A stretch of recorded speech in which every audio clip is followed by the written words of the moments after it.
Good morning, everyone. Welcome to our session on integrated reporting. It's a fairly small session today, and thankfully it's not much technical. No Ind AS, no journal entries, no figures, no calculators, nothing of that sort. Okay, so it's going to be a plain, simple theory session, not spreading into very much complexities and huge details, but it is a very important chapter from the practical perspective. Okay, so from practical perspective, you get to see how exactly the reporting happens. Time permits, definitely we will be looking at certain annual reports to see what changes have happened on account of integrated reporting being a part of our reports now, and what will be the way forward. So these are the kind of things that we are going to look in this session.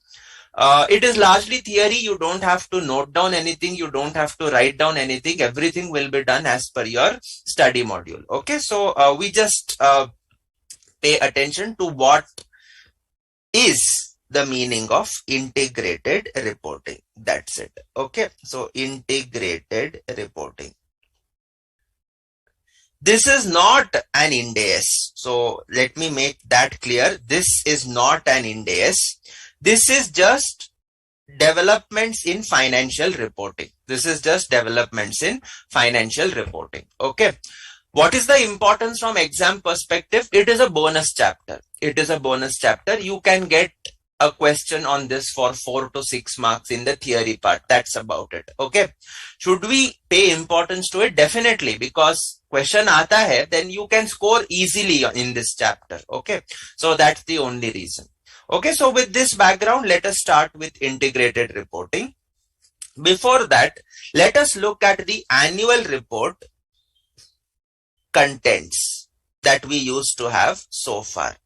Annual report contents that we used to have so far.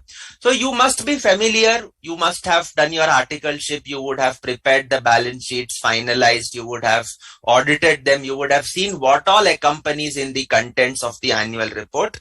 So what I would be having in an annual report would typically be the director's report. It would be the director's report. You would be having the corporate governance report. You would be having the CSR report. You would be having a section on a section on management discussion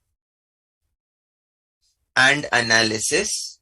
This gives a broad overview of the industry in which the company operates. What are the indicators of the industry moving forward, how the industry is expected to adapt itself or account for all the changes that are expected to happen. And finally, you would have the financial statements. Okay. When I talk about financial statements, this will include standalone. If it is the parent, it will also include the consolidated financial statements. And obviously, it will include the auditor's report. It will include the auditor's report. So typically, up till recently, these were the contents of your annual report. Okay. Director's report, corporate governance, CSR report, if it is applicable, corporate social responsibility, management discussion and analysis, financial statements, and yeah, there would be a secretarial, one second. Secretarial compliance audit report. Okay, so these would typically be your contents of the annual report. Now, let us for a brief time understand what exactly do I want to report through this annual report contents. Okay, so what am I going to report? Sir, I will be having the director's report, which focuses on how the company has performed, what are the revenue that it has achieved, what is the profit, what are the margins, what are the key challenges that it faced. So basically, my director's report dwells on the past. It dwells on the past. Whatever has happened in the year, any significant sale, any significant amalgamation, any significant change in the capital structure, any borrowings raised, funds issued, funds raised, or if funds are raised, however utilized, that all of this will typically come in my director's report. Then I will be having corporate governance report. You are all aware these listed companies have various compliances with respect to composition of the board of directors, various committees to be formed, audit committee, CSR committee, remuneration committee, so many committees are there. All of these also dwell on the past. What was the composition? How many meetings were held? How have I how have I met with the standards of governance that are expected from a listed company? All these things will be mentioned. CSR report, this is basically a new section on section 135, introduced a couple of years ago, which requires every company to spend a particular amount of their profits for social purposes, okay, for social purposes, in the manner laid down in Schedule 7 to the Companies Act. Okay, so this is also the past. Management discussion and analysis is essentially a director's report in pictorial format. So it covers the past with charts, detailed explanation. Director's report had certain contents prescribed. Management discussion analysis goes at length into the discussion, and it also partially peeps into the future. It also partially peeps into the future. That means what are the targets achieved? What could be your order book? How am I going to meet my targets? What are my budgets?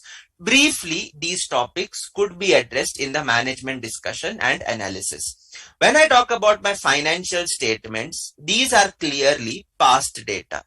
These are clearly past data. And the secretarial audit report is also dealing on what has happened in the past. So if I look broadly at my annual report, these contain only events that happened in the past. These contain events that have already occurred, in respect of which nothing else can be done now. It is just presenting information to the investors, to the stakeholders. What is missing in this annual report is what is the future of this company in detail. What is missing in this annual report is how is the company creating value for the society. So two broad things are missing. The first one is future prospects. Future prospects. When I say future prospects, it means what is the destination of the company? आप company चला रहे हो, क्यों चला रहे हो? What is your aim in life? What is the aim of the management? Where do they want this company to reach? So the future prospects is not discussed in detail. There is just a brief touch up on that. So future prospects are missing. This is the destination. How to achieve? That means what is the roadmap? How do I achieve it? Okay, so the destination is missing. The manner in which I can achieve that is missing. And finally, how does the company create value for the society or stakeholders? And when I say value for society or stakeholders, it does not necessarily limit itself to corporate social responsibility.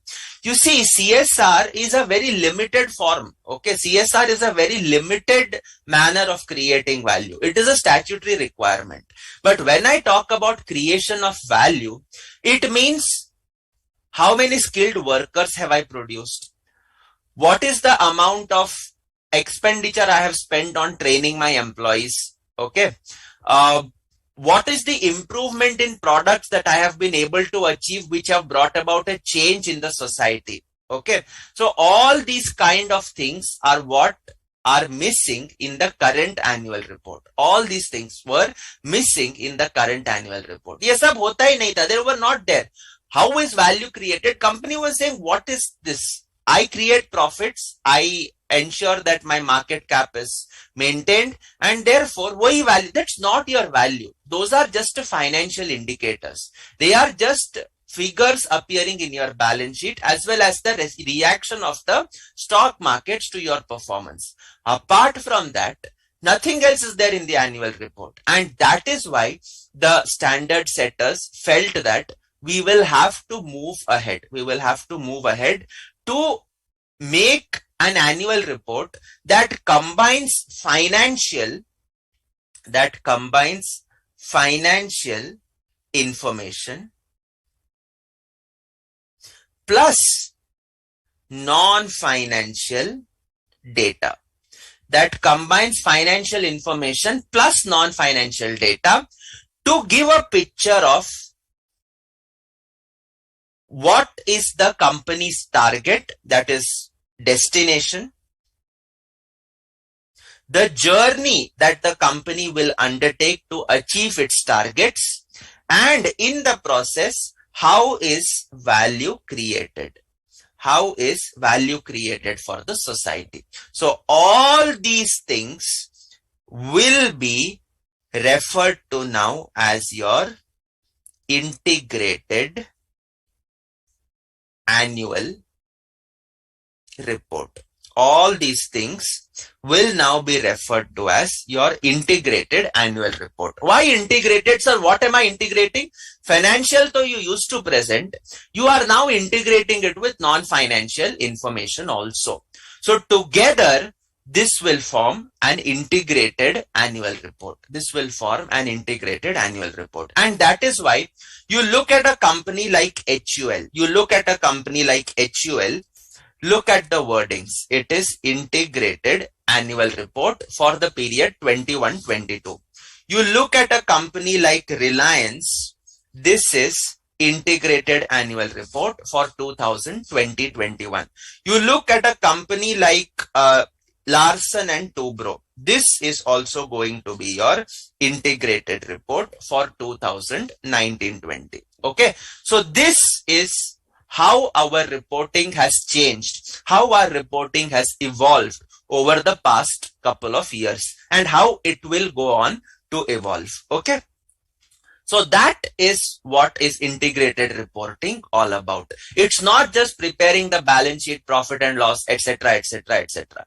Wo hai, those things are there, but that is a small component of the integrated report. So if I have to put it in terms of subsets, integrated report is the larger set, of which your financial statements are just one small part of it, Okay, so this is the background behind integrated reporting. Let us now come to the chapter proper. What exactly is there in integrated reporting? Okay, so this concept was first introduced in South Africa. We would expect ye hoga kahin Europe or United States, but no. This is first introduced in South Africa, and then it went on to countries like Germany, France, Spain, Brazil, UK, etc. And later on, when the the officials, they started seeing the benefits of integrated reporting, they formed what is known as an International Integrated Reporting Council, IIRC.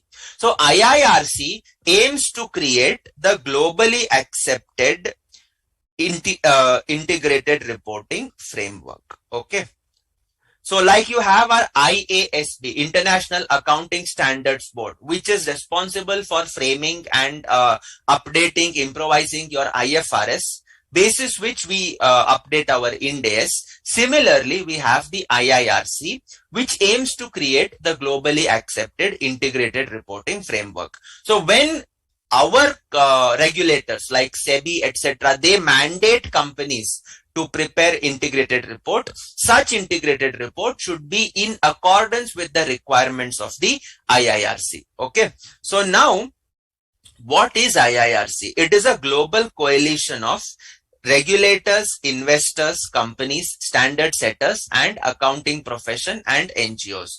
So regulators means the various regulating bodies that are there.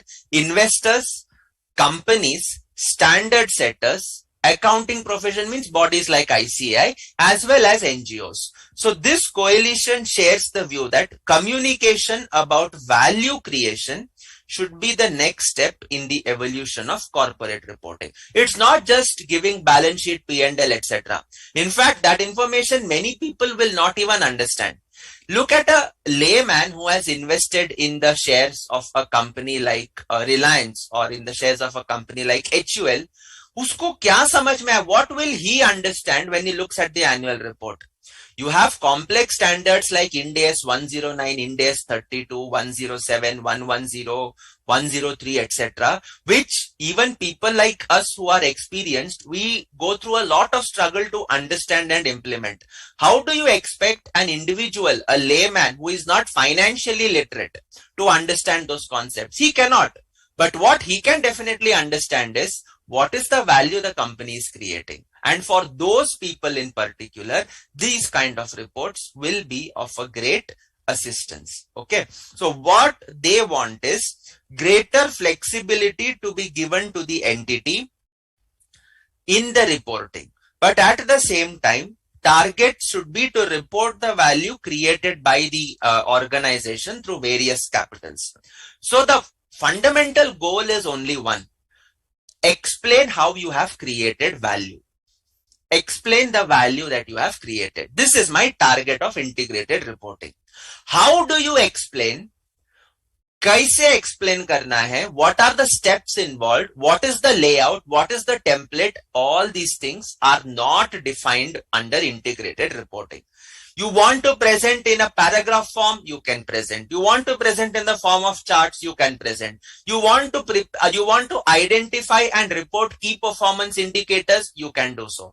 The manner of representation is yours. The manner of disclosing the information is yours. You want to do an audit of your KPIs, you can do that and present the report of your KPIs also. But all of that is your choice as a company. What these steps should ensure is you are able to communicate the value that is created. That is the purpose of integrated reporting. So what is integrated reporting? It is a concept created to better articulate the broader range of measures that contribute to long-term value and the role that organizations play in the society.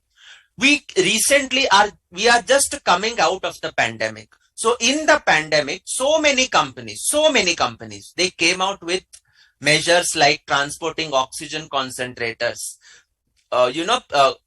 producing oxygen for COVID patients. Okay. There was a sudden shortage of oxygen. So you have companies who stepped up the oxygen production, gave it for free to hospitals, gave it for free to the governments. Why? That was their responsibility, that they were that they were coming to the help of the society when needed. Okay. Once you must have heard this say that with great power comes great responsibility, right? So these companies are now in a position where they have to return back to the society. And that is what integrated reporting is all about. How are you returning back to the society? So in terms of the integrated reporting framework, 6 types of capitals have been identified. One is financial capital. That though you disclose anyways, okay, but it is still there. Apart from that, you have 6 types of capital: human capital, manufactured capital, natural capital, social capital. So many types of capitals are there. So these 5 additional capitals, you will have to report on that. So integrated reporting examines 5 additional capitals that should guide an organization's decision making and long-term success, its value creation in the broadest sense. So this is what integrated reporting is all about. 6 types of capital. You explain how has this capital increased. You explain how have you dealt with this capital. Okay.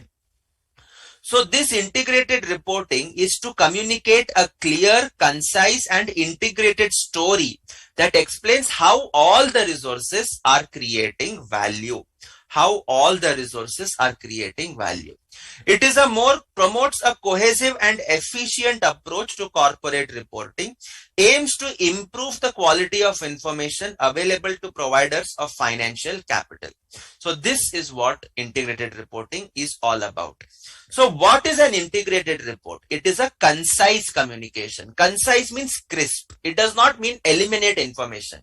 It means whatever information is there, try to reduce the size of that information. Prepare charts, prepare diagrams, prepare graphs, so that the pictorial representation will save on the words that you have to otherwise present. Okay, so that will be of help to the readers.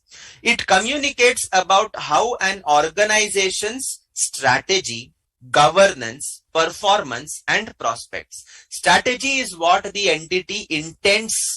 What is the way? What is the what you can say action that the company wants to take?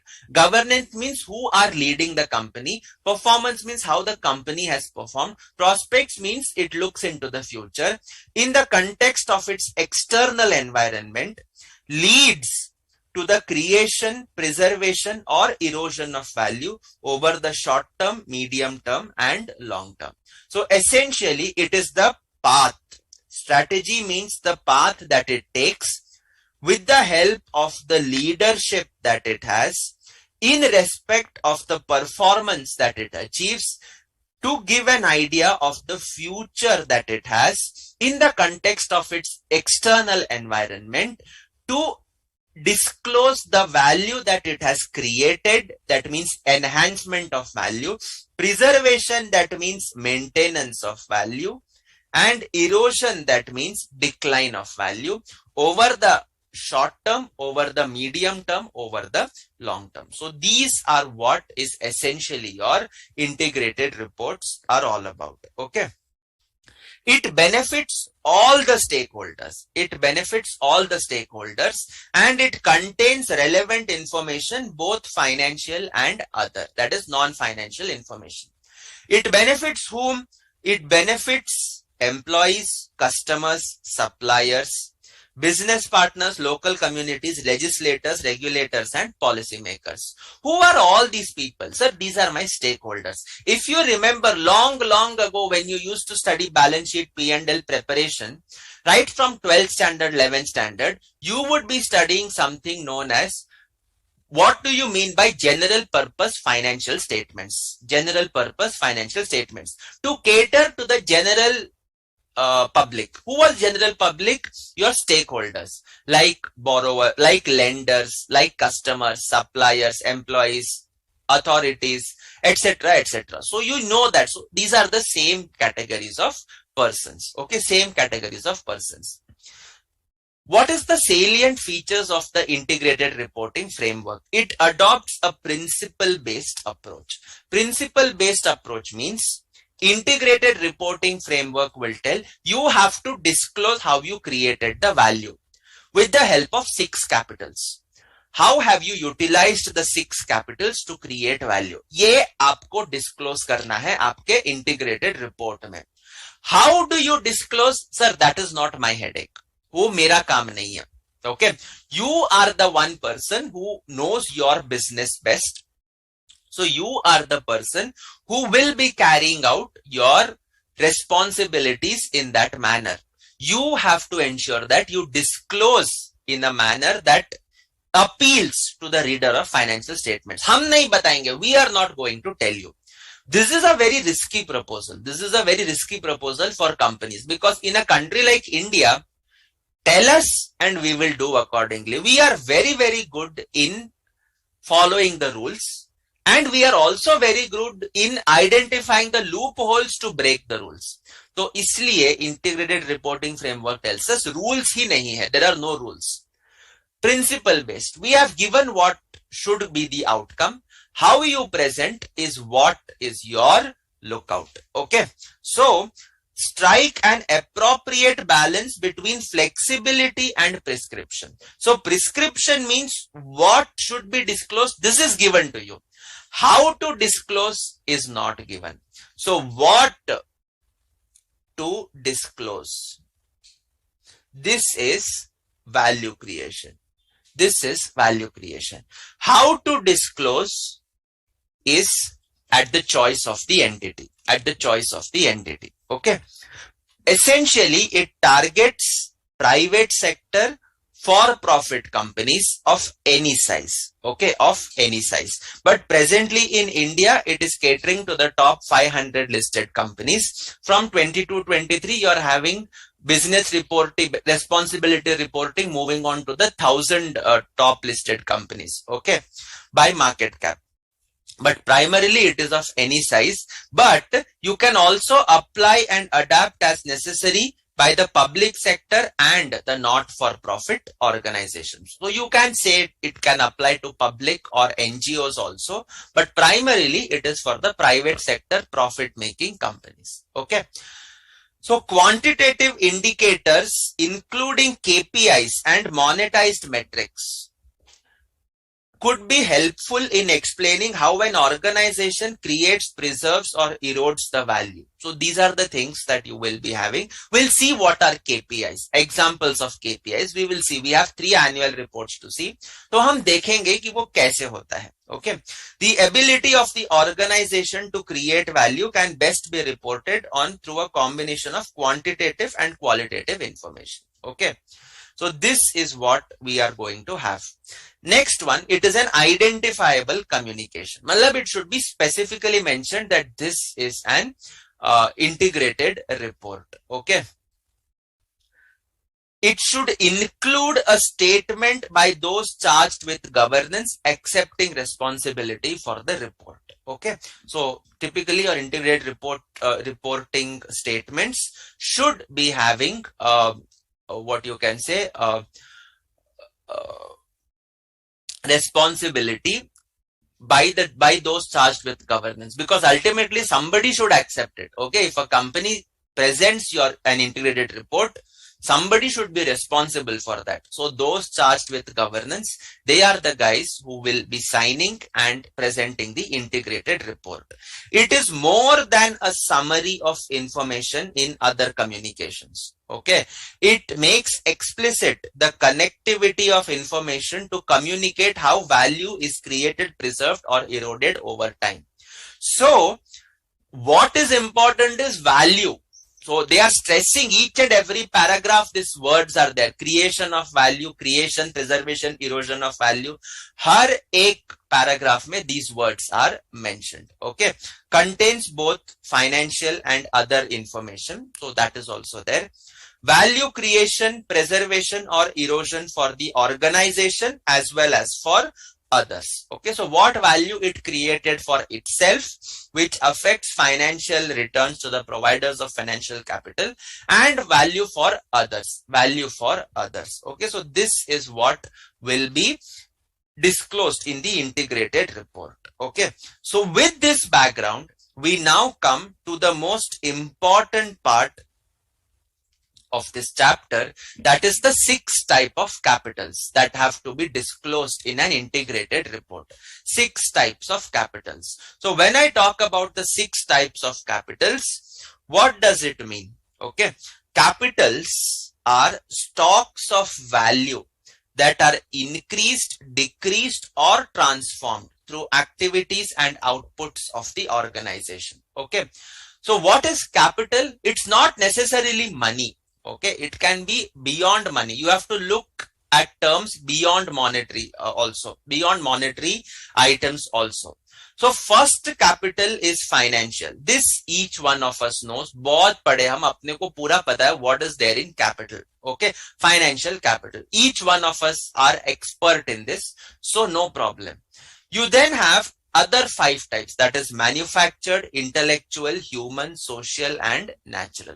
So these 6 capitals are there. So each of these capitals will have an opening balance. They will have a closing balance, and opening to closing is what is the journey that the company has undertaken during the period. That is the business processes that the company has carried out. So those business processes give an idea of how it has transformed my capital. Did it increase the capital? Did it decrease the capital?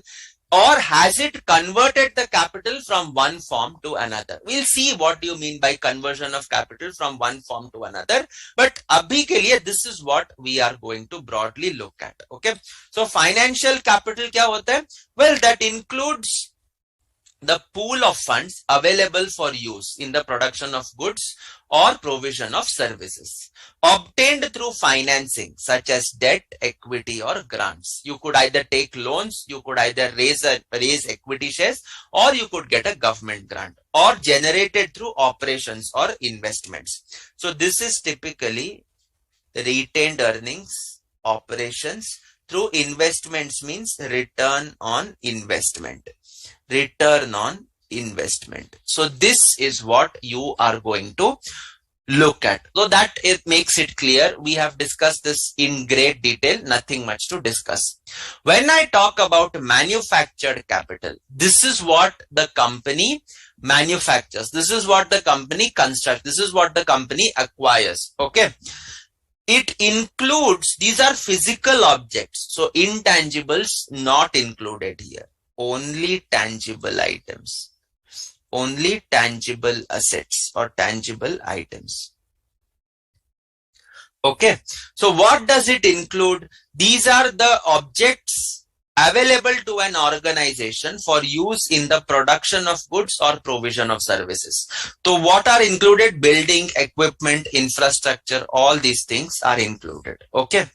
Manufactured capital is often created by other organizations, but includes assets manufactured by the reporting organization for sale or when they are retained for its own use. So ye ho gaya mera manufactured capital.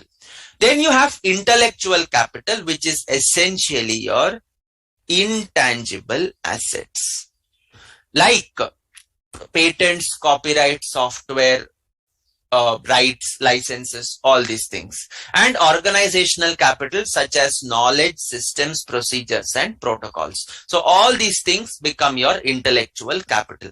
Human capital, this is your employee strength, employees. So typically, these would be your employees, the workers. Okay, so people's competencies, capabilities, and experience, and their motivations to innovate, including alignment with and support for an organization's government framework, ability to understand, develop, and implement the strategy, and loyalties and motivations for improving the processes, goods, and services. So these are your human capital. And finally, two are left. One is social and relationship capital. This is again largely intangible. This is again largely intangible.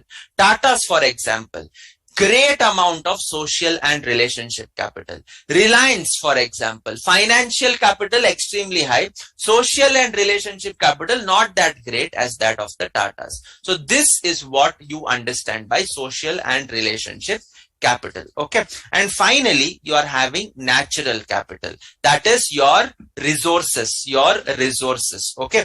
Air, water, land, minerals, forests, biodiversity, all these things will be there. So these are your 6 types of capitals which you are expected to report on,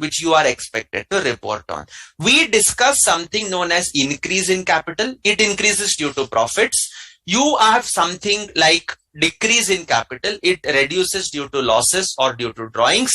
And you have something known as transformation capital. What do you mean by transformation of capitals? See, suppose I undertake a skill development program. It is an expense for me. So this expense reduces my financial capital. At the same time, it also makes my employees skilled. As a result, it increases my human capital. And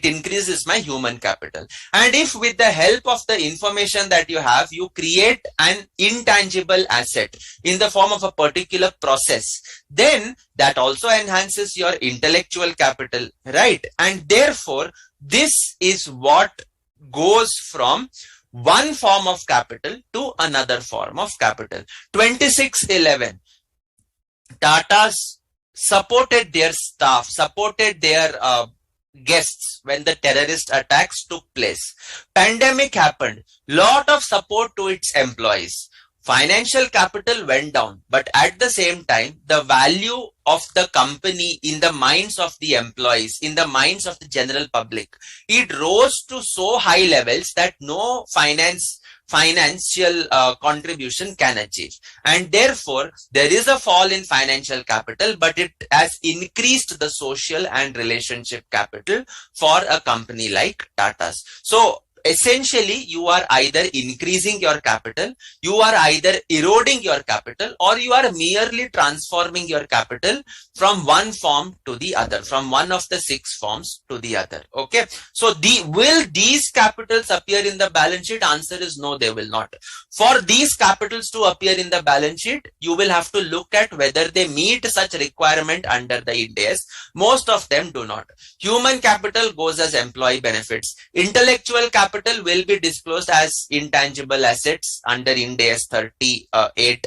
Social capital is never recognized because it is internally generated. So all these things will be according to the relevant,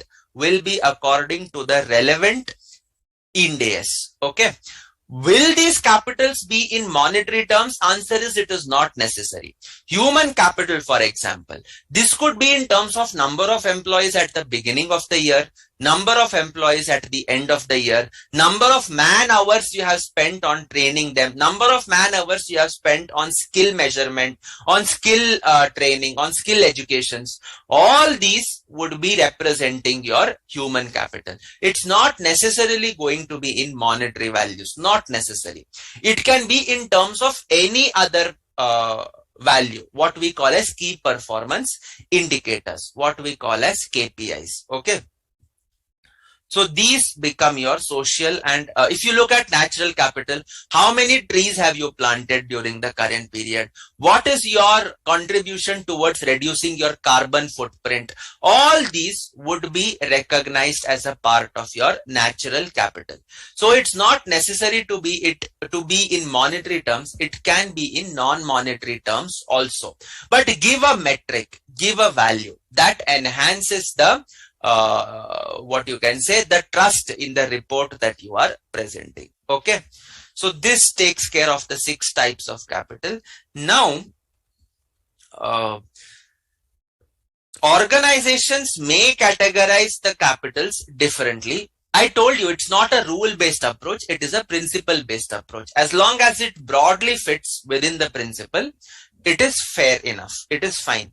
Regardless of how an organization categorizes the capital, the categories identified in para 6, so 6 capitals, to be used as a guideline to ensure that the organization does not overlook a capital that it uses or affects. You can give any name to the types of capital. You can change the name. What you have to ensure is, you have to ensure that it does not oversee a particular type of capital. At least that capital is definitely viewed in the report that you are preparing. Okay.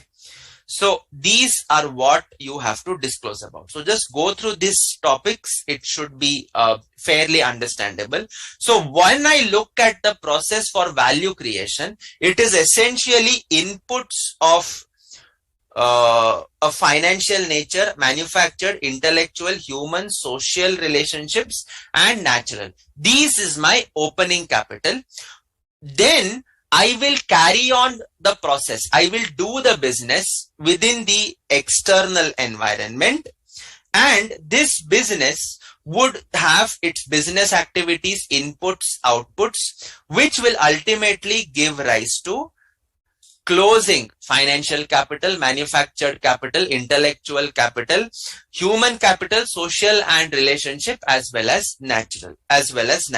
Okay.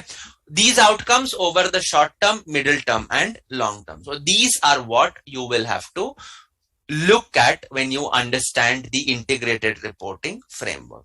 So what are the principles? What are the guiding principles? In all, there are 7 principles. Strategic focus and future orientation. Your integrated report should look into the future. It should mirror the future of the company as viewed by the management. So our prime importance is future orientation. Our prime importance is future orientation. Fair enough. Connectivity of information. Connectivity of information means between the capitals, then between the operations and the capitals. All these things will be known as connectivity. Next one, stakeholder relationships. Materiality, obviously. What do you think will be material? Conciseness means crisp. Conciseness means crisp. Reliability and completeness. You cannot avoid a particular type of information. If it's material, you will have to disclose it. Consistency and comparability. So these are what are going to be your what you can say guiding principles. Okay, so now we have a query. Sir, for coal manufacturing company, are the coal mines natural capital? No. Coal mines will come under asset side in the balance sheet. When I talk, move outside the balance sheet. When I talk about natural capital, you can look at how many saplings the company has planted for the purpose of eliminating or reducing the pollution that it creates on account of its manufacturing coal activity. Okay. What are the saplings at the end of the year? What are the forests that it has maintained? What is the forest cover that it has developed on account of offsetting the carbon footprint that it has? That will become your natural capital. That will become your natural capital. You would have adopted a river cleaning program. For example, your process discharges effluents in the water, and therefore you are going to take a Ganga cleansing program. Just for example, that Ganga river cleansing becomes your natural capital. The cleaning of that Ganga river becomes your natural capital. ये balance sheet में नहीं मिलेंगे अपने को. Let me be very clear. You will not get these items in the balance sheet. Ultimately, move out of the balance sheet. See, when I look at financial capital, that is what is in the balance sheet. So in the financial capital, the balance sheet, the capital is nothing but assets minus external liabilities. So usme you are having your coal mines, blah, blah, blah. All these things will come. So when I talk about the other 5 types of capital, come out of the balance sheet. Come out of the balance sheet. It is a very narrow thought process that ownership, balance sheet, my asset, my liabilities, yahi report karna hai. It's not the case. You have to look at what are you providing to the society. Today, Dilip Buildcon is constructing a flyover from point A to point B. For constructing the flyover, it had to cut 100 million trees. So this is the natural capital. It has eroded. This is the natural capital. It has eroded. Out of 100 million trees, in some other place, it has planted 30 million trees. So therefore, 30 million trees increases the natural capital. Increases the natural capital. And therefore, you will be reporting that as a part of your natural capital. Okay. Will this be corporate social responsibility? Answer is yes and no. It's not mandatory to be social responsibility. Although ultimately your figures must tie up. In the corporate social responsibility, if you are giving a particular figure for monies spent on increasing the forest cover, then that should tie up with what you mention in your integrated report under the heading of natural capital. But human resources, how many human resources did you employ? What are the man hours you have trained? These do not come in corporate social responsibility. These also do not come in financial statements, by the way. Do I have number of employees appearing as an asset? Answer is no. But do I have the salaries paid to them appearing? Yes. Do I have training cost paid on account of their skill training? Yes, that will go in the P&L. But ultimately, number of man hours, number of employees, ये सब तो किधर भी नहीं दिखते ना. They are specifically only referring to my what you can say human capital. They are referring to my human capital. So it's not restricted to CSR. It's not restricted to corporate governance. It is a wider aspect. It is a wider perspective. Okay. And ultimately, whatever you disclose under the types of capital, it must tie up with whatever figures are mentioned in the financial statements, in the corporate governance report, CSR report, sustainability report. All these reports, it must ultimately tie up. You cannot have one figure in one, another figure in another. वो नहीं चलेगा. That is not going to work. That is not going to work. Okay. Then obviously you will look at materiality, how material the information is before going on and presenting that. Okay. So it should provide, the integrated report should provide insight into the organization's strategy, how it relates to the organization's ability to create value in the short, medium, and long term. And it is not limited to the content elements. It guides the selection and may include significant risk, opportunities, and dependencies. COVID was a big risk. So now you will be having risk as a great part of your integrated reports. Okay. Views of those charged with governance about relationship between past and future performance, how the organization balances short, medium, and long-term interests, how organization has learned from past experiences in determining future strategic directions. Okay. So these are the things that you will be disclosing at the bare minimum. Okay. So connectivity of information, you have to connect between the various factors. Okay.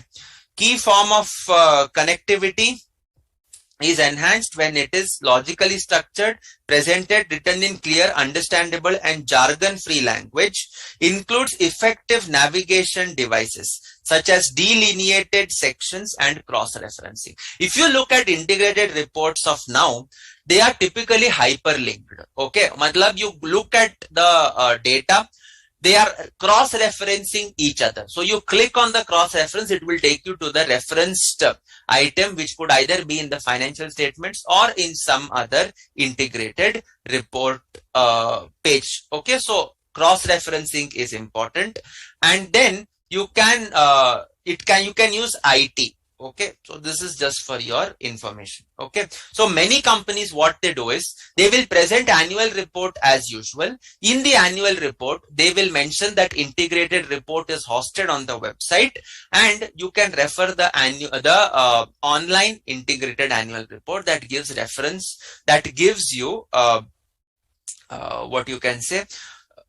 You can cross-reference it, that gives you access to various sections in the integrated annual report. Okay, उसमें links वगैरह रहते हैं. So this is what you go through these examples. They are just read it like a plain story. Stakeholder relationships, you should have to mention how are your relationships. Materiality, you have to disclose those events only which are significantly material, Okay, conciseness, we have said that it is crisp. So you take into account materiality, but at the same time, there is no need for us to be going pages and pages into our integrated report. वो सब नहीं चाहिए. All those things are not required. Sir, company can avoid any information by saying the information, it does not meet materiality clause. It will not be reported only. My point is that such information will not be reported at all. Okay, if it's not reported, how will you come to know as the user that it is not material? You will not come to know. Presently, is there a materiality threshold prescribed? Answer is no, it's not prescribed. Is it principle based? Yes. So should the company tell what are material, what are immaterial? It is the choice of the company. It is the choice of the company. Okay. So if it does not want to report any information because it is not material, do not report it. Okay, do not report it. That is why instead of merely looking at the company's information presented by the company, some stakeholders would prefer that this integrated report gets, what you can say, audited. I'm using the words audited in quotes because it's not regular financial statements audit. It is a specialized KPI audit, key performance indicators audit. And that requires specialized skill sets, that requires specialized knowledge, which we obviously are not in a position to do, That adds comfort to the stakeholders. Okay, that there is an external agency that certifies the integrated report disclosures. Okay, you can do that. reliability and completeness in all material matters, consistency and comparability, enables comparison. Okay, so these are the things that are important principles for the purposes of preparing your integrated report. What are your contents of integrated report? It should include organizational overview about the organizations. What are the culture, ethics, values, ownership, principal markets, position within the value chain, competitive landscape and market positioning. Key quantitative information you have to give: number of employees, revenue, number of countries, significant changes from prior periods. Then you mention significant factors affecting the external environment and the organization's response. When I talk about external environment, it is basically Pastel analysis. Pastel means political, economic, social, technological, environmental, and legal. So these are your Pastel factors. How are these factors affecting the organization? Okay, political factors, economic factors, social factors, technological factors, environmental factors and legal factors. How are they affecting? Okay, it is the same thing here, only commercial is there here, which is not mentioned. It goes as a part of economic factors. Okay, so first thing is organizational overview. This is the first element. Second element is governance. What is my leadership structure? What are the processes to make strategic decisions? Particular actions those charged with governance have taken to influence and monitor the strategic direction of the organization and its approach to risk management. How these culture, ethics, values are reflected in the use of and effects on capital, this you will have to look into. Okay, let's go through those remaining three items. Implementing governance practices, does it exceed legal requirements? Okay, in India we typically have the tendency that jitna chahiye utna hi denge hum. Okay, मेरे को exam में 50 मिला, मैं पास हो जाऊंगा, I am very happy with 50. But suppose you are going one step ahead and trying to score more than 50, then that becomes a great achievement. So here also, more than the legal requirements, if you are able to disclose or ensure governance practices more than the listing requirements, then you have to disclose that in your integrated report. Okay, how remuneration and incentives are linked to value creation, so on and so forth. Then you discuss what is the entity's business model, that is inputs, business activities, outputs or outcomes. You know all of this when you did Ind AS 103, that specifically spoke about inputs, inputs, business activity and outputs. Okay, so these are what are going to be your answers. Okay, what are going to be your points to be covered. Namita, what are you saying? Future, sir, company future? Yes, that will be included. Okay, all right. Inputs. What are the key inputs? Now, when I talk about inputs, it is those 6 types of capital. What is the financial capital that you are having? What are the human resources that you have? What is the opening balance of patents, etc.? What is the opening balance of your social capital? All these things will come as your opening capital. Okay, then what do you do with those opening capitals? Okay, so that is your activity. That is your activity. Okay, an integrated report describes key business activities which can include how the organization differentiates itself in the marketplace, extent to which the business model relies on revenue generation after the initial point of sale, and how the organization approaches the need to innovate, and how has the model been designed to adapt to change. So these are what you will be reporting. Outputs, what are the key products and services, and what are the other outputs that needs to be discussed with the business model disclosure.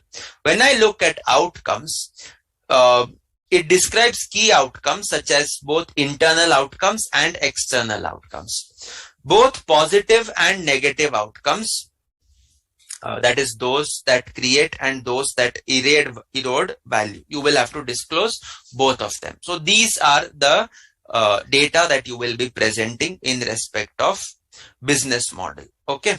Outputs, outcomes, risks and opportunities. What are the risks that are there and how you intend to manage those risks? So when I talk about risk, the management is typically either of these four. So T stands for transfer. That means I take insurance and manage the risk. A stands for avoid. Okay, A stands for avoid. Avoid means what? मेरे को risk चाहिए ही नहीं. So I will not take a particular course of action. Okay. This A stands for accept. Okay. This A stands for accept. Okay. So transfer, avoid, accept the risk. Just a second. Transfer, avoid. 1 second.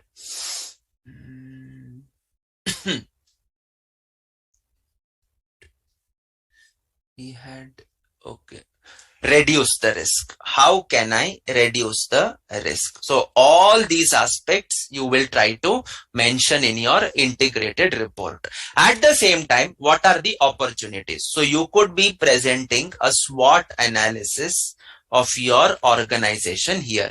What are your strengths? What are your weaknesses? What is your opportunities that you are seeing and what are the threats? Okay. And how can I use the opportunities to mitigate my threats? How can I use my strengths to ensure my weaknesses are also going to reduce? So these are the ways you can disclose in your integrated report. Strategy and resource allocation. Okay. How are you going to use the company's resources? Okay, how are you going to use the company's resources? That is, where does the company want to go? And how does it intend to get there? This is the question that you are going to answer every point of time. And your strategy and resource allocation should be in line with meeting this requirement. Okay, performance. Okay, quantitative indicators, effects on capitals, state of key stakeholders relationships. All these points will be discussed. Outlook, it anticipates changes over time and provides information about expectations, how it will affect and how currently equipped to respond to critical challenges and uncertainties likely to arise. So organizations' expectations about external environment.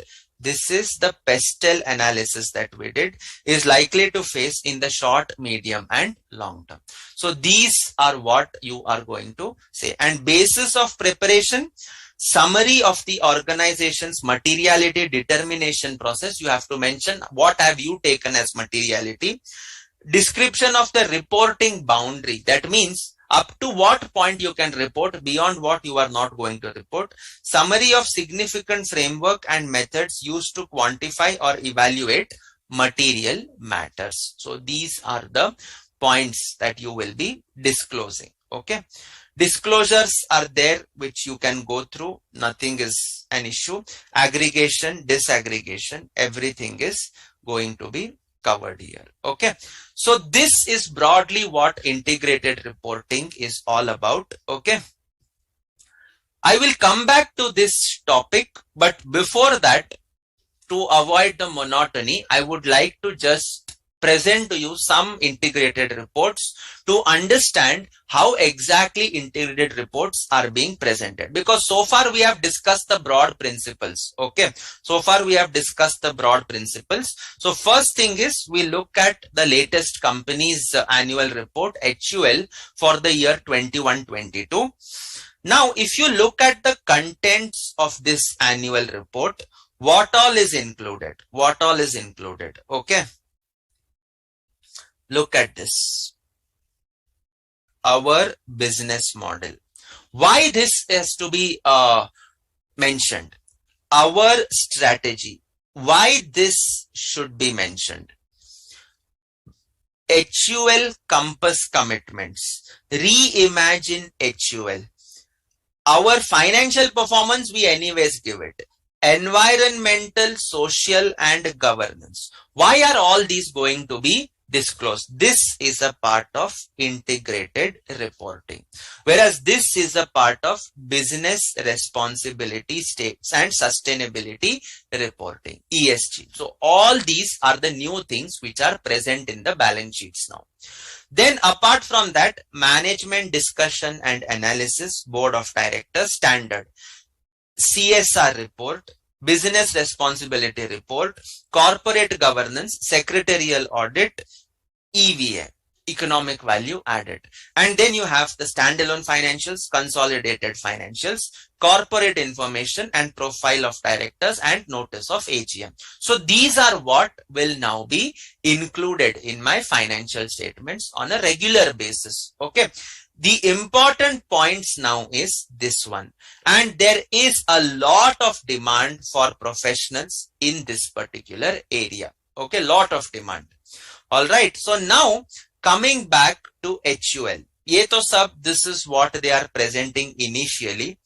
When you look at our performance, TK, evolving consumer trends, our strategy, what are we going to do? Okay, what is our path? What do we want to achieve? Okay, so developing the portfolio, win with our brands, lead in the channels of the future, all these feet are the strategic choices and actions. Okay, next one is the business model. This is the business model. Okay, now what we depend on, these are your inputs. What we do, this is the business model. The value that we have created for, this is your output. Okay, so these are what we will be disclosing now. Okay, so when I look at relationships, over 21,000 people invest their skills and time in our offices. Okay, present it in a flowery language and ensure that it attracts attention. So 21,000 talented people means what? These are the number of employees that they are working for. Around 1,300 supplier partners. This is another non-financial indicator. Okay, what are your input materials? Thousands of tons of agricultural raw materials, packaging materials and chemicals. Of course, when I say 21,000 talented people, this figure should ultimately tie up with the audited financials, which mentions the wage cost. The wage cost should be of 21,000 talented people. So you remember when you did auditing standards, there was an auditing standard on other information. Okay, where the auditor has a duty to look at all the other reports forming a part of the financial statements, and he has to ensure that there is no deviation from what is mentioned in the other report and what is mentioned in the financial statements. So he has to look at all of these things. Okay. So this one, financial resources, capital from our shareholders. HUL is a zero debt company, so it does not have debt obligations. Under Ind AS 116, lease obligations are there, but it has not borrowed money from any entity. What are the intangible assets? Brands, R&D, all these things. Owned and leased factories. These are your capitals. Okay. What do? They track changing consumer sentiment. They use these insights to develop brands and products, buy large quantities of raw materials, perform these into the products we sell, countrywide network of logistic warehouses, marketing, largest advertisers in the country, many channels to make our brands available. More than 9 out of 10 Indian households use our products to look good, feel good, and get more out of life. Okay, so this is what is the business model. And what are they creating value for? They are creating value for consumers in the form of superior quality products and purposeful brands. Our people, we aim to reward the people fairly for the work that they do. Customers, we partner with large and small retailers to grow our business as well as theirs. Suppliers and business partners to support mutual and sustainable growth. Planet and society and shareholders. So these are the output that it is creating for. Okay. So this is what is there. Then you have the report on management discussions and analysis. Okay, management discussion and analysis. All right. So this is how HUL has chosen to present its data. This is how HUL has chosen to present its data. You now move on. Just a second.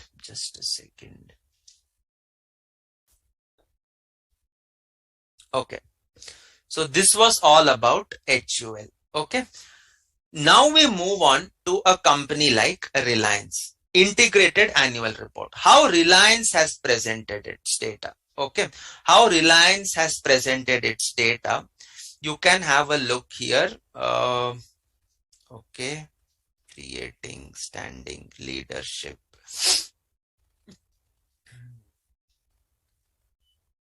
Okay.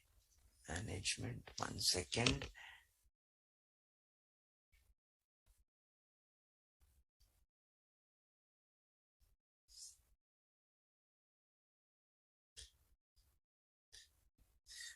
Integrated approach to sustainable growth. So this was Reliance's annual report for 2021.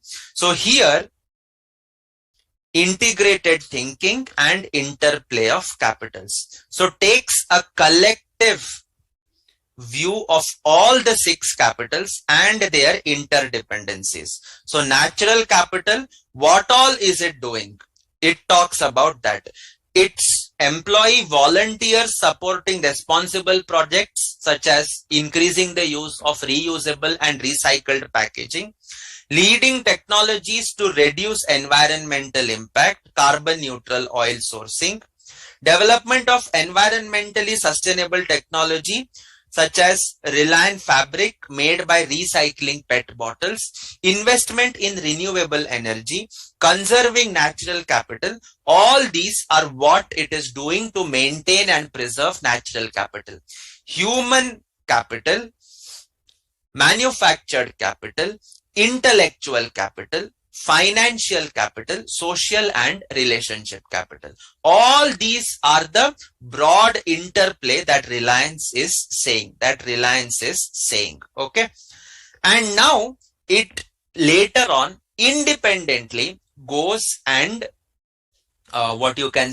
discusses each capital in detail. This is how Reliance wanted to present it. Okay, no hard and fast rule. Remember, no hard and fast rule. HUL chose to present it in a summary manner. Reliance wants to go into a detailed manner. So what it has given, what are the gigajoules of energy that it has saved?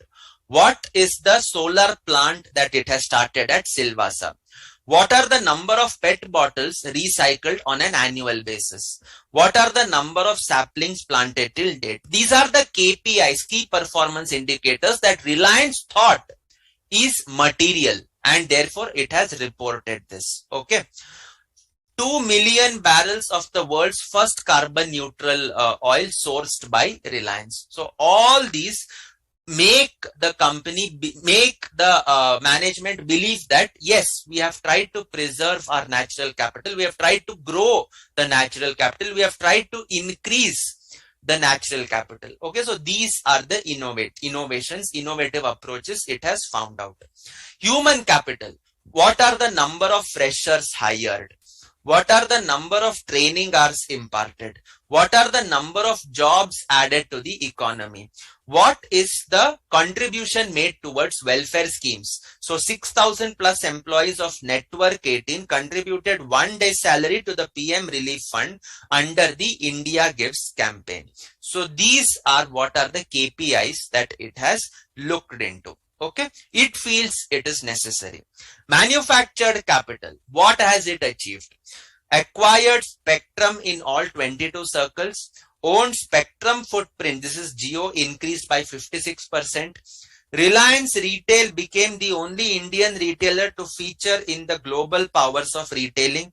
O2C, oil to chemical, at 100% utilization. Deepest gas field commissioned. 2.5 plus million homes reached by Jio fiber broadband. Footprint of Reliance Retail, 33.8 million square feet, 12,711 stores across 7,000 plus towns. So these are the KPIs that it has identified for manufactured capital. Intellectual capital, how many scientists and researchers, what is the benefit it has derived, what are the patent applications filed, patents granted, what is the R&D expenditure, and engineers in technical roles. This should tie up with your financial statements. Patents should tie up with your financial statements. Okay. Financial capital. What is your capex? You know this. What is the spend on employee benefits? You know it, in days 19. What is the net profit it has achieved? You know it from the profit and loss statement of total comprehensive income. What is the revenue it has achieved? And what is the EBITDA that it has achieved? So this is all about Reliance. This is all about Reliance. Okay. Next one. Social and relationship capital. What are the spends? What are the customer bases? All these things are what are mentioned in your social and relationship capital. Okay. Now the question is, how do we as stakeholders gain confidence on these disclosures? Reliance has given all these disclosures. How do I know that this is a true and fair presentation of data for us?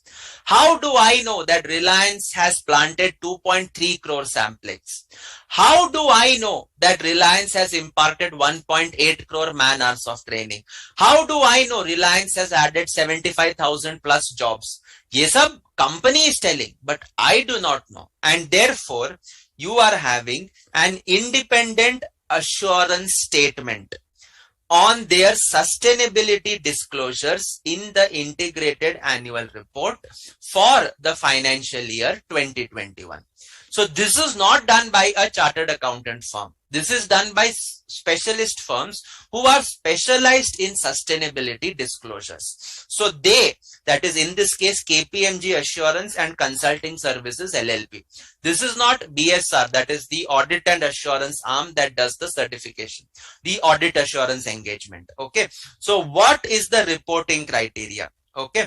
It has developed its report based on applicable accounting standard, incorporating the principles of the International Integrated Reporting Framework published by the International Integrated Reporting Council into the management discussion and analysis. Okay. So all these things are mentioned. What are the limitations as standard? What is the procedure that it does? And what is the degree of independence? What are the responsibilities of the company? And basis that, what are the conclusions? Okay. So this is again a kind of a negative report. Okay. Negative report means nothing has come to our attention that causes us not to believe that these are appropriately stated in all material respects. When you look at the terms, the language used in the audited financial statements, what are the words used? In our opinion, we believe that these present a true and fair view. This is what is the opinion stated in the financial statements. Okay. Whereas here, it is a limited engagement. When I say limited engagement, they cannot perform huge amount of reviews. So they will perform limited procedures and say that nothing has come to our attention that causes us not to believe that these are incorrect. It is a negative kind of assurance that they are giving. The level of assurance given in these form of statements in these form of reports is lower as compared to the assurance given in the auditor's report. In the auditor's report, the auditor gives a positive, what you can say, a positive opinion by saying that we believe that yes, it presents a true and fair view. In our opinion, the financial statements present a true and fair view. That is positive. Here it is saying, in our opinion, nothing is negative. That means I'm not certifying on the positivity. I'm just saying that what is certified is not wrong. So it is a different form of engagement. In these form of engagements, when this is the language used, the level of assurance is considerably lower. So when I talk about levels of assurance, there are in all three types. The first one is true and correct. That is your certificates which you issue. You issue certificates for the purposes of banks. You make your Form 3CD report. All these are true and correct. That means you have to ensure 100% accuracy because these are certificates and reports. Okay. So these are true and correct, highest level of assurance. The next one notch below is what is reasonable assurance, which is what is present in your auditor's report. Auditor's report is a reasonable assurance. It is a positive assurance on the truth and fairness of the financial statements. It does not say true and correct because financial statements by their nature involve estimates. By their nature, they involve different accounting policies. Estimates can change, policies can change, and therefore you cannot say it is a true and correct picture. You stick to a true and fair view. And finally, the least one is the negative kind of assurance, where you are limiting your audit procedures. You are limiting, and this is in accordance with ISAE 3000. Okay, we have SAE 3000 in your auditing syllabus, and SAE 3000 deals with these kind of assurance engagements where it is limited assurance. It is limited assurance. Okay, you do not certify it completely, and therefore these are signed by a partner who is not a chartered accountant. Okay, who is not a CA. Okay, but these kind of reports give the reader some comfort that yes, kuch to kiya hai, something has been performed. It is not wrong, but the engagement partner is also disclaiming from the fact that it's not a positive assurance, negative assurance is there. So that is fine. Is this mandatory to give this independent assurance statement? Answer, abhi tak to nahi. It's not mandatory as of now. Companies are voluntarily presenting it. Companies are voluntarily presenting it. Go ahead. You can present it. There is no harm. The issue is, sir, can you show companies how do they present erosion in capitals in these reports? Unfortunately, I have not come across it. Unfortunately, I have not come across. Because you look at all these companies, they are blue chip companies or huge companies whose capitals generally increase. Okay, and honestly speaking, negative things, which company will tell? Now Reliance burns how much fuel, or it burns how much carbon gases are emitted. Do you think it will really disclose? Probably not. Okay, Reliance wants to present a picture that it is taking care of the environment. Okay, so forget number of saplings planted. Present that, no problem. But are you giving the amount of gases you have emitted into the air? Are you giving the amount of pollution that you have caused? You do not do that. Okay, you do not do that. That is the harsh world of corporate reporting. Okay, you present only the goody things, and then you expect your stakeholders to buy that. And unfortunately, the stakeholders do buy that also. Okay. Sir, can the company deliberately avoid the information of any capital which it eroded by saying that the information is not material as no one is there to check? Definitely. Ho sakta. Anything is possible. Okay. Which is why you have these independent assurance statements. But if you look at this whole thing in a nutshell, business responsibility. Anyways, I'll come to that part as a part of our conclusion of today's discussion. Okay. But as of now, this is how Reliance chooses to present. Okay, I'm not saying Reliance is good, HUL is bad, or HUL is good, Reliance is bad. These are just different forms of presentation. These are just different forms of presentation. Okay. Larsen and Toubro's integrated report for 2019-20. Now, this company also has chosen to give in detail each capital-wise disclosure. So, all these disclosures are presented to you. All these disclosures are presented. Okay. Financial capital, they give a snapshot. Manufactured capital, they give a snapshot. What are the number of project sites? What is the output? What are the materials consumed? What are the offices or manufacturing locations? All these things are presented to you. Okay. Next one, you are having manufactured capital ke baad, you are having intellectual capital. What are the R&D spends? Value engineering projects, number of patents granted, filed, what are the material issues. Okay. So all these things. Human capital. What is the number of permanent employees? In Reliance, it was about 2 lakh and it was a 2 lakh and odd. Here it is 49,000. Engineers, safety training hours, total training hours. What are the issues? And then you are having natural capital. What is your spends on environmental measures? Tie it up with CSR as well as tie it up with the financial statements. Water positive campuses, green portfolio, recycling of wastewater. So all this you will have to, you are choosing to report. CSR programs. So tie it up with your CSR report. Water and sanitation, health, skill development, education. Okay, so these are what are reported by what you can say Larsen and Toubro. Apart from that, L&T has also given an idea of what are the risks that were there and how it chose to mitigate the risk and proceed ahead. So risk and risk mitigations are also discussed in detail. Risks are also discussed in detail. Okay, so now coming back to our general reporting guidance. Okay, fair enough. So now you got a broad idea of how these integrated reports are presented.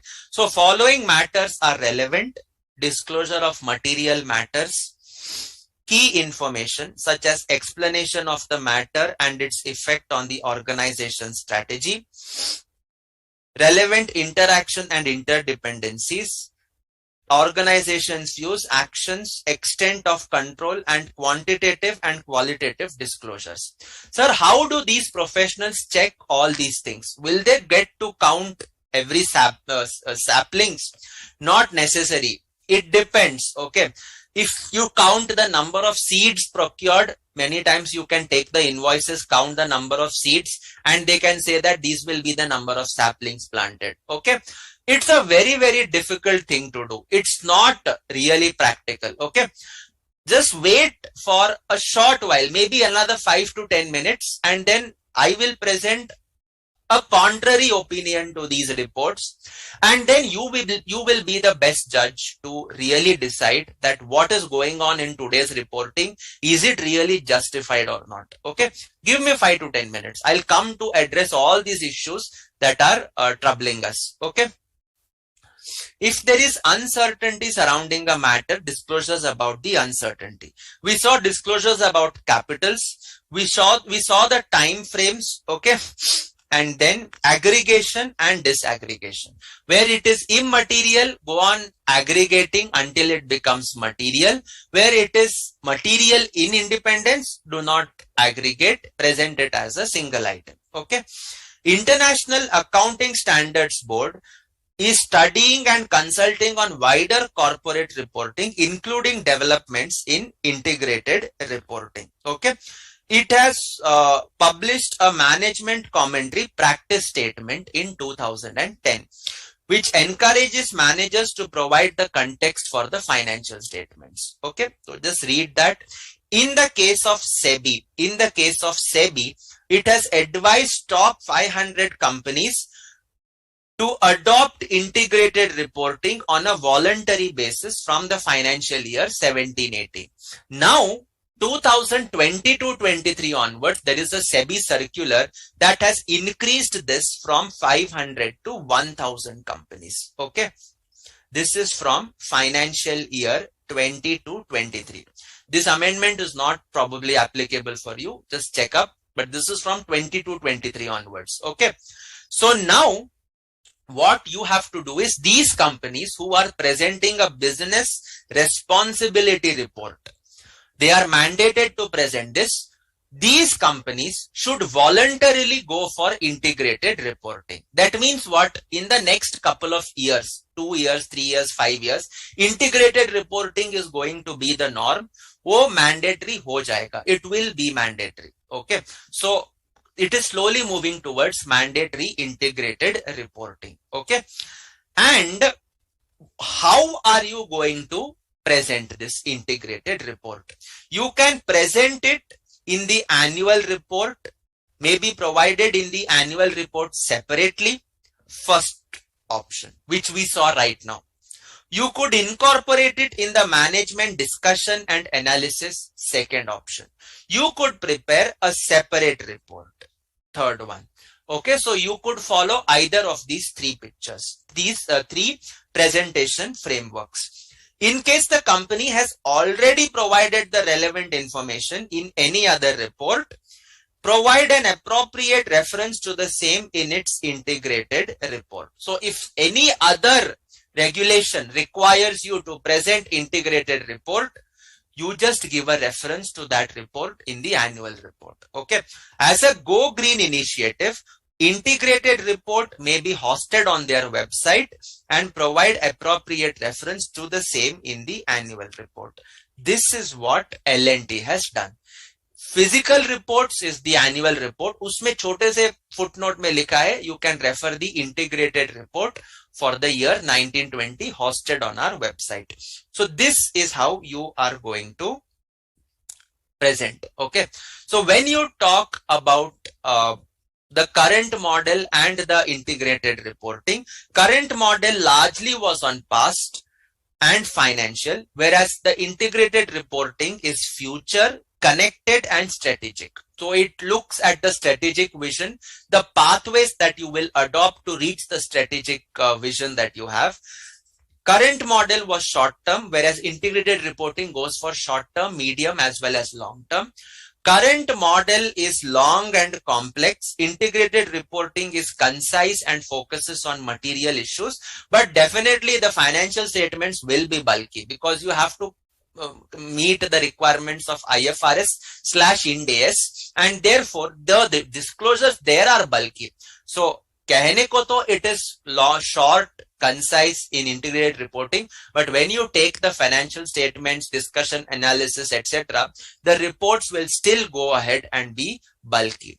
Compliance here is rule bound, whereas here it is responsive to circumstances. No hard and fast rule. You saw L&T presenting in a particular manner, Reliance in a particular manner, and HUL in a particular manner. There is no standard template. सबका अपना अपना presentation के तरीके होते हैं, सब अपने हिसाब से प्रेजेंट करेंगे, कोई किसी का कॉपी नहीं कर सकता. You cannot copy. You can only take the guideline because your business is different from the entity whose template you are copying. So it's independent. You cannot copy. Okay. Paper based, this is tech based, Go Green. This is silos, that is standalone, and this is integrated. And this focuses on financial capital only, whereas this focused on all the 6 types of capitals. So this is traditional versus integrated. Okay. So state the various categories of capitals. So these are the 6 types of capitals.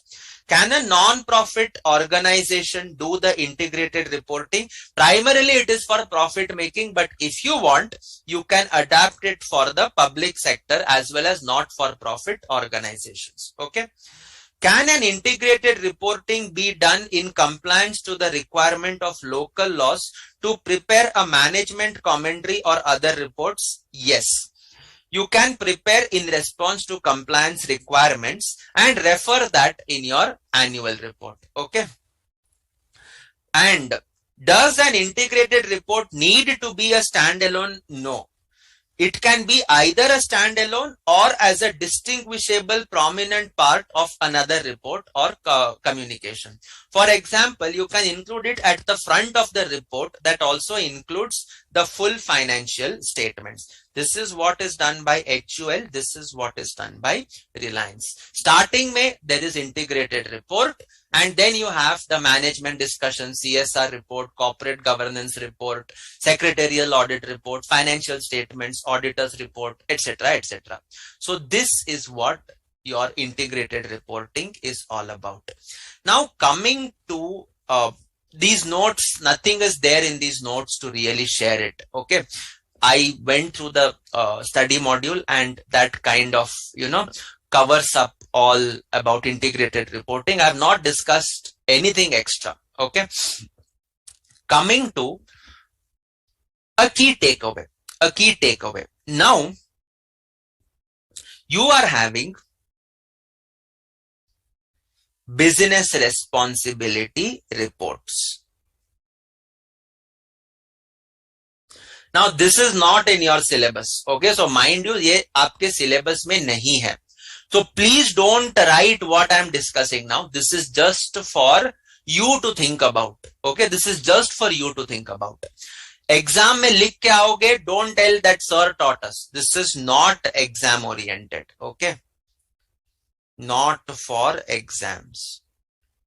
Please be careful. Okay, business responsibility reports plus integrated reports. Okay. These are focusing on ESG. What is ESG? Environmental, social, and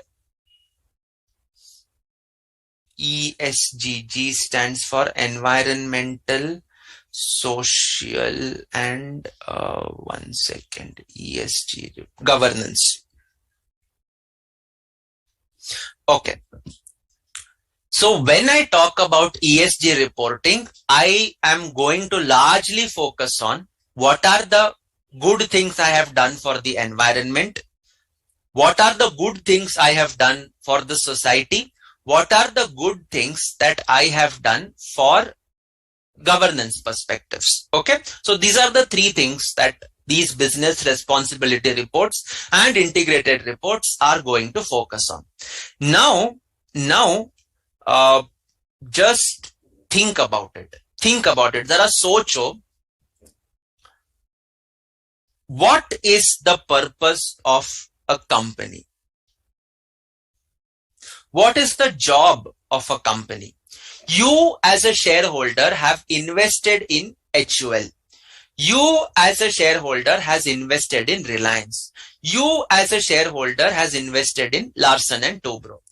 What responsibility does the company have towards you as a shareholder? What responsibility does the company have? Sir, the company should maximize wealth of the investor. Yes or no? Absolutely right. So the company's activities should ensure that the investor's wealth gets maximized. Investment's wealth typically in the form of market capitalization. Okay, typically in the form of market capitalization. So company or investor ke beech mein, between the company and the investors in the company, it is just this one thing, that is maximizing the wealth. And ye jo hai, this maximizing wealth, this is very, very sacrosanct. Sacrosanct का मतलब क्या है? It is a very, very serious affair. इसके साथ हम छेड़खानी नहीं कर सकते. Okay, maximization of wealth जो है, it is the ultimate objective. It is the ultimate objective of the company. वो उसको करना ही करना है. Okay, no compromises on this. Fine. Now you tell me, by spending money on environmental, on environmental development, society, governance, various social issues, etc. What are you trying to prove? Does spending money on such things make you a valuable company?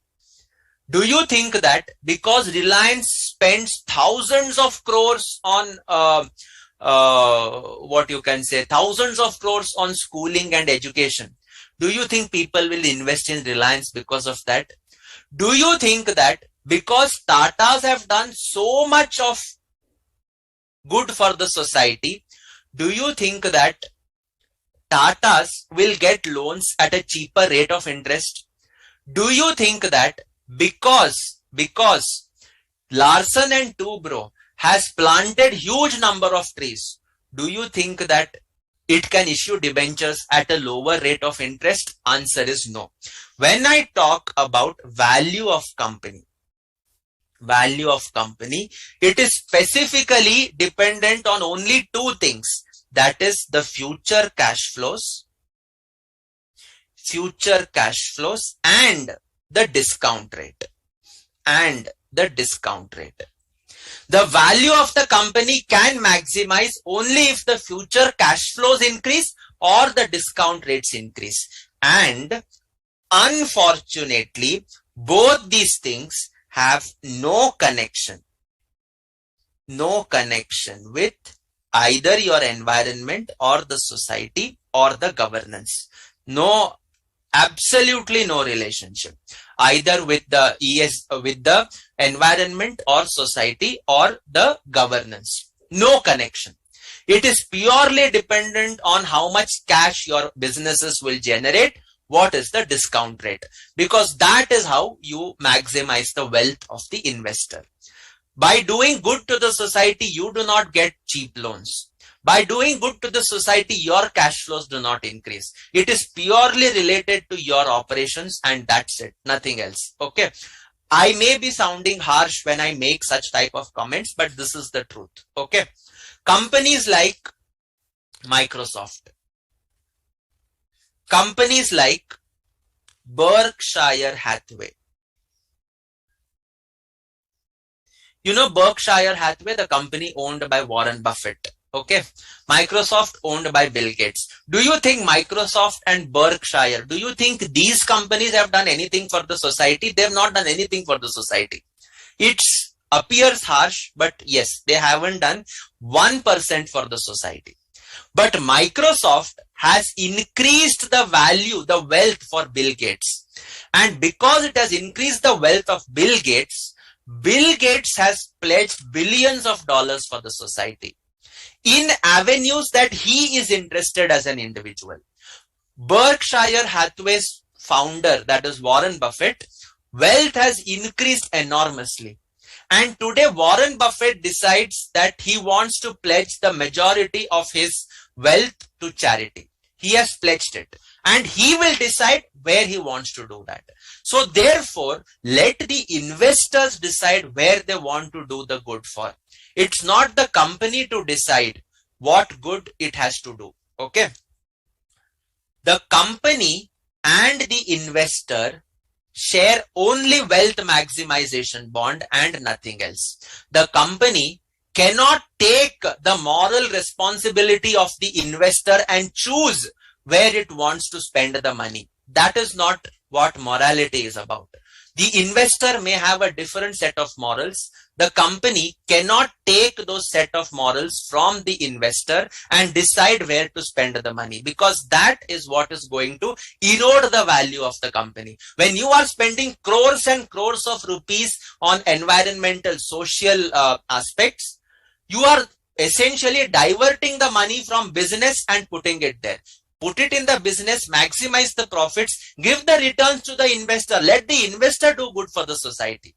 Who are you as a company to do that? This is the line of argument that very harsh critics of ESG have taken.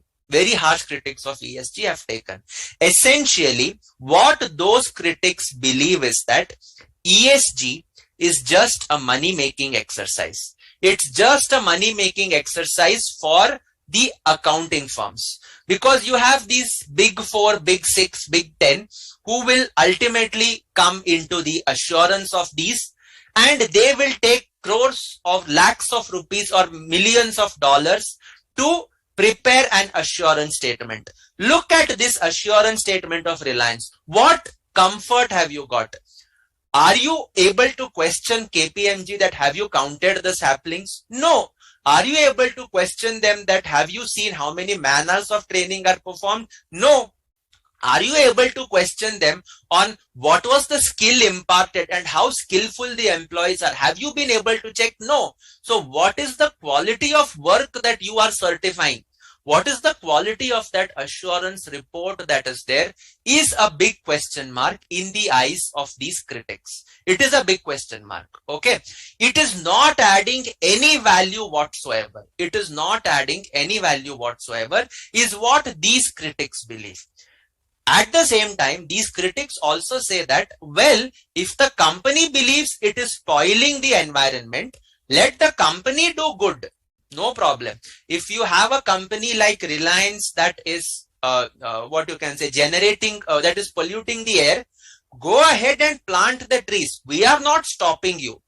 We are stopping you from going on rooftops and yelling that, look, I have planted 2.3 crore saplings. Look, I have given 1.8 crore man hours of training. Look, I have employed 75,000. Why do you want to shout that you are doing good? If you are doing good, the society will take note of that. If you are doing good, people will take note and invest in your company. You do not have to go to rooftops and shout literally through the integrated report that these are the good things I'm doing. If at all you are doing such things, it means the hidden thing is you are probably doing something worse behind, which is making you to report the goods that you have performed, which is exactly what Namita had asked. How can companies report the eroded natural capital? How can the companies report on erosion of the 5 types of capital? Financial capital, to auditor's report may it's covered. I have no problem with that. Remaining 5 types of capital, if it is eroded, do you think these companies will report the erosion of capital? No. They will report only the goody things. Reliance will never ever say that these are the amount of waste that I have generated into the atmosphere. Never. HUL is manufacturing, the largest manufacturer of single-use plastics, which are banned. You have Coca-Cola, you have HUL, you have cosmetics industries, which are dealing in single-use plastics, which are banned, which are totally banned. Go to a small fruit seller, वो बोलेगा मैं plastic में fruits नहीं दे सकता, police हमको आके पकड़ता है, बोलता है प्लास्टिक देने का नहीं, वो बैंड है. It's band for the small fruit seller, grocery seller, but it is applicable, but it is permitted for these huge companies. Why is that so? They are doing something grossly wrong. Do you think HUL presents in its financial statements, in its integrated report, how much tons of single-use plastic it has manufactured? Nahi hoga. It will not give that information, because if it gives that information, you have a huge number of what you can say, non-profit organizations who will jump upon HUL, who will jump upon Unilever. तो वो सब information वो देंगे नहीं. They are giving the goody things to mask probably whatever bad that they have done. This is what the critics have to say. So if you want to do good and keep quiet about it. Don't go ahead and report it and do all this ESG reporting and all. ये सिर्फ एक दिखावा है in terms of these critics. It's just going to report, make money, identify more KPIs, make money. You will essentially go into a vicious circle where there is no value except that the accountants certifying are making money out of it, and these employees, companies will employ these employees to give these kind of reports. So essentially, what is the value? I do not know, is what these critics are saying. Okay, you want to do good, but don't go into this reporting jargon. ये jargon से हमें कोई मतलब नहीं है, वो सिर्फ एक दिखावा है. That is what these critics believe. Okay, so ये तो this is my take on what is the good and bad about integrated reporting. Please keep it only to, of course, there will be equally harsh critics of these critics also. I'm not disclosing, I'm not disrespecting anyone. Okay, I'm not disrespecting anyone. I'm just saying that for everything, there are two sides to the coin. Okay, there is a positive thing also, there is a negative thing also. Integrated reporting is here to stay. It is a great field for those who are interested in new career options. Okay, so ESG is the buzzword in today's times. Once you clear, if you are interested, you can join any of the accounting firms and you can specialize in ESG reporting. ESG is not going to go anywhere. Okay, it is here to stay. Okay, so with that kind of concludes our discussion on the integrated reporting. When will the batch start for May or November 2023? I do not know. It should be starting a month or two from now on, probably. Okay, usually that is how it happens, but you'll have to keep visiting the institute's website to just have a look. Okay. Do questions come from this standard? Sheena Jain, ye standard nahi hai. This is a chapter. Okay. This is not related to any Ind AS. This is not related to any, what you can say, IFRS. It is just a manner of reporting. Questions aa sakte hain. The 6 types of capital that will come as a part of your reporting, as a part of your question, wo aa sakta hai. Okay, so you can expect, if it comes, it's very good. Okay, so now yeah, so that takes care. The personal opinion I gave towards the end is strictly personal. Do not put that in your answer sheets. Okay, we are nobody to question why it is done, how it is done, etc., etc. As students, okay, you go, answer and come back. That's it.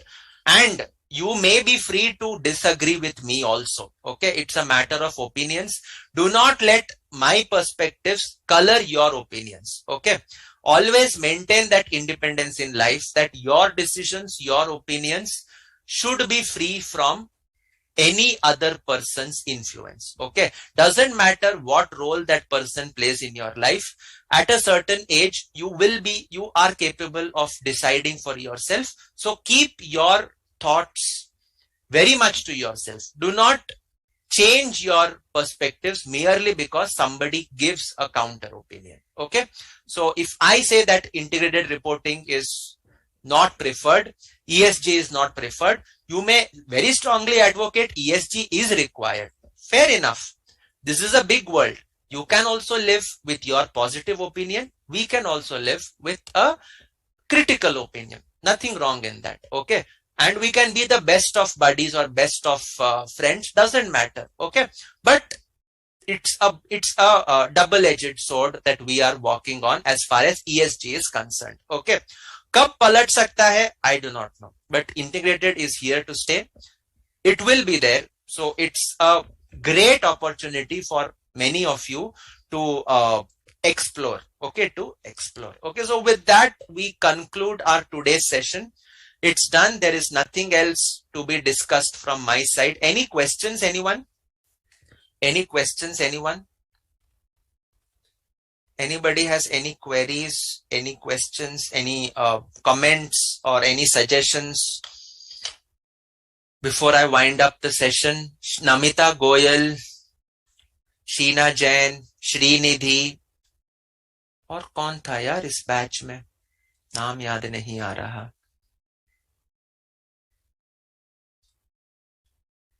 Anybody else?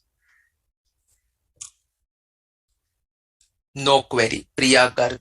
Okay. Fair enough. So that's it then. See you on Saturday for the last topic from my side for this batch, I suppose. That is corporate social responsibility. Okay, CSR. Okay. So until then, stay safe and see you on Saturday morning. Okay. Thank you.